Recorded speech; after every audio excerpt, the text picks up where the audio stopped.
রামুর ঐতিহ্যবাহী ও সুনামধন্য ইসলামিক দ্বীনি শিক্ষা প্রতিষ্ঠান রাজারকুল ইসলামিয়া বালিকা দাখিল মাদ্রাসা এবং নুরানী মডেল একাডেমির বার্ষিক ক্রীড়া সাহিত্য, ইসলামিক সাংস্কৃতিক অনুষ্ঠান, পুরস্কার বিতরণী অনুষ্ঠান, নবীন বরণ, দাখিল পরীক্ষার্থীদের বিদায় সংবর্ধনা ও দোয়া মাহফিল অনুষ্ঠিত হয়েছে।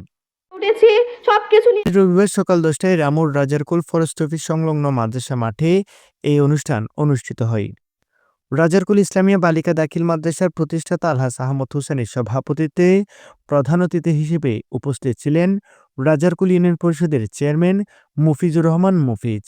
বিশেষ অতিথি হিসেবে বক্তব্য রাখেন রাজারকুল ইউনিয়ন পরিষদের প্যানেল চেয়ারম্যান বুরহানুদ্দিন রাব্বানী, কক্সবাজার মাদ্রাসা-ই তৈয়বা তাহিরিয়া সুন্নিয়ার অধ্যক্ষ আল্লামা শাহাদাত হোসেন আল কাদেরী, রাজারকুল ইউনিয়ন পরিষদের সাবেক চেয়ারম্যান শহীদুল্লাহ শিকদার, রাজারকুল মাসুমী ইসলামিয়া সুন্নি আলী মাদ্রাসার উপাধ্যক্ষ হাফেজ আব্দুল জলিল, মাদ্রাসা পরিচালনা কমিটির সদস্য মাস্টার শফিকুল ইসলাম, রামু ইকরাম মডেল একাডেমির নির্বাহী পরিচালক মাওলানা আব্দুল মান্নান, সিনিয়র শিক্ষক মাওলানা আব্দুস সালাম, বিশিষ্ট ব্যবসায়ী শহীদুল্লাহ, চিরদন্য হে আলোর পথে যা। শিকলগড় তাহসিনুল কুরআন হিফজখানার হিফজ পরিচালক হাফেজ হাতিকুর রহমানের সঞ্চালনায় স্বাগত বক্তব্য রাখেন মাদ্রাসার ভারপ্রাপ্ত সুপার মাওলানা হারুনুর রশিদ। কুরআন তিলাওয়াত করেন নুরানী বিভাগের শিক্ষার্থী রমজান তাহসিন এবং কবিতা আবৃত্তি করেন মোহাম্মদ আনাস। বক্তাদের বক্তব্য শেষে বিভিন্ন প্রতিযোগিতায় বিজয়ী শিক্ষার্থী ও বিদায়ী শিক্ষার্থীদের হাতে পুরস্কার তুলে দেন অতিথিরা। এ সময় অতিথিদের হাতে সম্মাননা ক্রেস্ট তুলে দেন মাদ্রাসার শিক্ষকরা।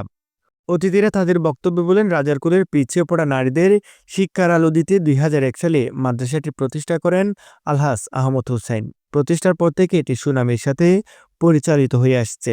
প্রতি বছর এই শিক্ষা প্রতিষ্ঠান থেকে অসংখ্য ছাত্রী ভালো রেজাল্ট করে বের হয়ে দেশের নামিদামি কলেজ ইউনিভার্সিটিতে অধ্যয়নরত রয়েছে।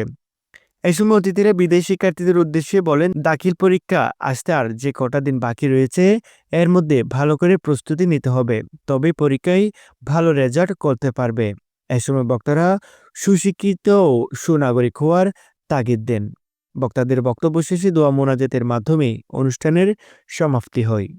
একজন মানুষের শিক্ষা জীবন থাকে। আল্লাহ আমাদেরকে নিউজ ডেস্ক, রামু খবর 24। কার্যক্রম শুরু করতে যাচ্ছি। আমি আজকের অনুষ্ঠানের সম্মানিত